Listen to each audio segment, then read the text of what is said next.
Good morning, Endeavour. I join you again on this Friday Eve to share some more of our adventure, The Explorer. Get yourself comfortable and have a listen. Our chapter is called Sardines. It took longer to coax the raft back upstream. Lila steered them close to the bank and they hauled their way along on overhanging branches when the pole wasn't long enough. The branches hung low and all four were covered in ants and spider webs by the time they reached the home stretch of the river, with fresh scratches on their hands. "Here," said Con, "I recognise the way those vines wrap around that branch." The branch stuck out conveniently over the river. It was perfectly placed to act as a mooring branch, and it jutted out at an ideal angle, right above a bank of Amazon soil. Fred stood, wobbling hard on the raft. "Watch it," said Con. The branch was just over his head, and it was covered in tendrils where it met the tree, and shone green in the sunlight. He grabbed hold of it, tied a loop in the end of his liana rope, and hung it over the branch. "That's perfect," said Lila, "like a coat hook for our boat." "It is perfect." Fred stayed standing, looking up at the branch in his hand. He peered closer. "It's perfect because someone made it perfect." There was a beat of silence. Then, "What do you mean?" asked Con. She spoke very quietly. Fred didn't answer. He moved the branch to and fro under its covering of vines. It creaked backwards and forwards under his hand. The vines wound like a rope around it in a figure of 8, repeating over and over. "It didn't grow here. It's been tied on." Max was staring open-mouthed. "Who did it?" "Did you?" "No, Maxie," said Lila quietly. "Not him. Somebody else." Fred looked behind him. A gust of wind caught a pile of fallen leaves and spun them across the forest floor. The back of his neck prickled. He reminded himself again that the trees do not keep secrets. They walked back to the clearing in single file. Fred came last. He turned to look backwards at every step. The rustling in the bushes seemed to follow them, but it was just the wind. He told himself that. Wind is a trickster. It plays havoc with your courage. The fire still had hot embers at its heart, and Fred lay down on his stomach in the grass and earth, blowing at it, at bellows, his chin inches from the fire. His eyes were red and smoky by the time it was rekindled, but the roar of it sent a wave of relief through his chest. The fire was the closest thing they had to a weapon, and its warmth felt like safety. Lila was arranging their shoes, which had been soaked on the raft in a circle around the ashes. "Can I see the thing you found in the water?" she asked. Fred held it out. Most of the writing was covered in rust, but he could see it written on the base. The ingredients. "Look at the bottom," he said. "It says, canned in Plymouth." Lila looked blank. "Plymouth is in England," said Fred, "down by the sea." "I didn't know you had fish in England," said Max. "Of course we have fish. What do you think we eat?" said Con. "Crumpets," said Max, "and cigars." "But if the tin comes from England," began Lila. "Then it must have come with whoever made the camp," said Fred. "An explorer, maybe." "Who goes exploring with sardines?" asked Con. "People used to come out here with all sorts of things. Pianos and china ornaments. Sardines seem normal in comparison," said Fred. He felt a hot surge rising in his chest. If the person who made this camp had been English, he might have been one of the explorers from the newspaper. Fred had read one of the explorers who had never returned. Percy Fawcett, Simon Murphy, Christopher McLaren. "I had a book," said Fred, "about a man called Hiram Bingham. He was climbing and he came across a whole city built by the Incas. It wasn't exactly discovering, because some of the Peruvians knew about it, but nobody else did. Can you imagine? It would be like suddenly finding the ruins of Birmingham in 1,000 years' time." Lila moved closer. Her eyes were set far apart in her face, eyes that could look full of many different things at once. Now they radiated curiosity. "I've heard about it. It's called Macau Picchu." "Yes, that's the name. Usually, though, the men just go missing." "Like us," said Max. "Well, sort of," said Fred, "except usually it's because they're dead, which we're not." "Yet," said Con ominously. Fred ignored that. "And there was this man called Percy Fawcett. He was looking for a ruined city. He called it the City of Zed. And then not long ago, I think it was in 1925, he just disappeared. And another man, Christopher McLaren, He went on an expedition to find out if Fawcett's dream was real. He was my favourite. He wrote letters about waking up to find maggots growing in the crook of his elbow.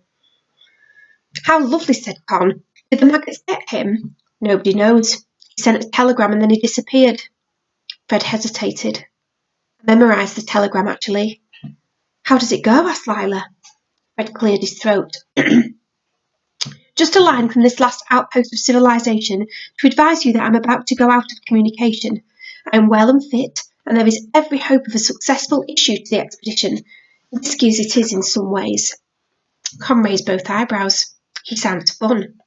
Newspapers want people to sound like that, as if they have very clean shoes, but I know he wasn't like that. The other men said he was the maddest and bravest of the mad and brave generation. Why did you memorise it, though?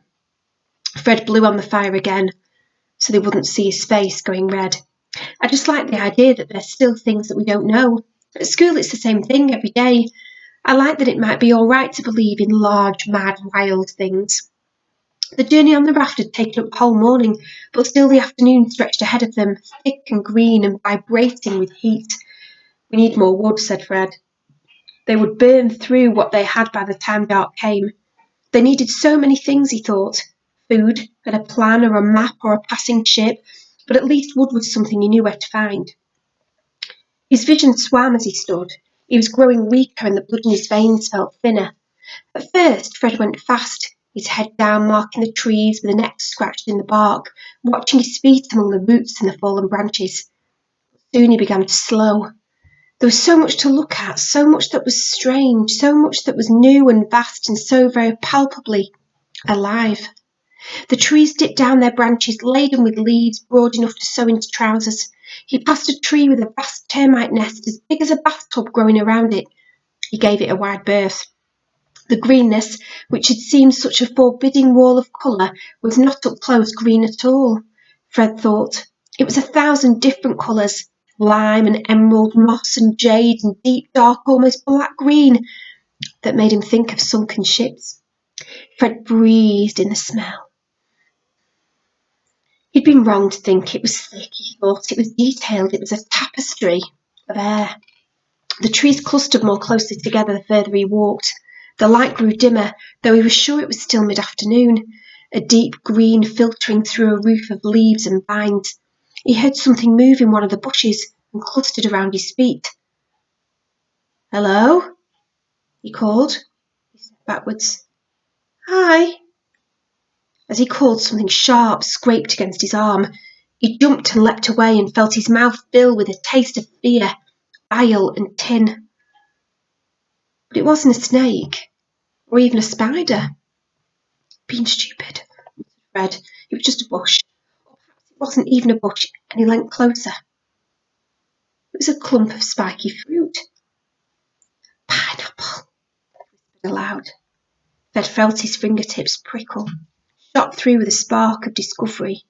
This, he thought, must be what Columbus had felt like. He reached out to pull the fruit from its throne of leaves and then snatched his hand back, watching blood swell from a serrated gash in his thumb. Ah, he whispered. He braced himself, wretched up 5 of the biggest pineapples and set off at a run. A slightly jolting run, checking every few trees for the X and doubling back 3 times. At last he burst through the trees at the edge of the clearing, and he was met by a scream. Get back! Lila was standing in front of Max, one arm pushing him behind her, a stick pointing in the direction of Fred's throat. Tom stood behind her first, fists raised. I brought some pineapples, panted Fred. And then he looked at the scene and he grinned. You planning to kill me? I thought you were an animal, Tom said, flushing deep red. Call out next time you come charging straight at us. It was Max who saw the pineapples in his arms, and he gave a roar of joy that shook the fire, and sat down, his teeth bared, ready. He held out both hands. Mine! Mine! Mine! Fred turned the pineapples in his hand, looking for a way in. Gingerly he bit into the side of the fruit. A spike got up his nose, and another into his gum, but the juice was the most spectacular thing he had ever tasted. It was sweet and warm, and it sparkled on his tongue. It's amazing, he said. It's like eating electricity. Tom took a bite of hers. It's more like waging a war that seems fair for dessert, she said. Fred used his nails to scrape away the skin and dug out a handful of flesh. He held it out to Max. Here you are. You'll like it. Lila was bent over her fruit, her plaits hanging over her lap. Now she looked up and grinned. Are you sure you wouldn't like a flint? She said, and she cut into a pineapple with one of the arrowhead flints and carved out a rough palm-sized chunk. She laid the palm-sized chunks out in a row. Oh, that might be an improvement, said Fred. Somehow he'd got pineapple juice in his ear. Con laughed. Lila hacked the fifth pineapple into quarters. For breakfast, she said, and she wrapped each piece in a large leaf and stacked them outside the den. Thank goodness they've found food, even if it is just a pineapple. Hope you have a great day, Endeavour. Listen out later, because I'm going to put the next chapter on as well. Hope you have a great day. See you soon.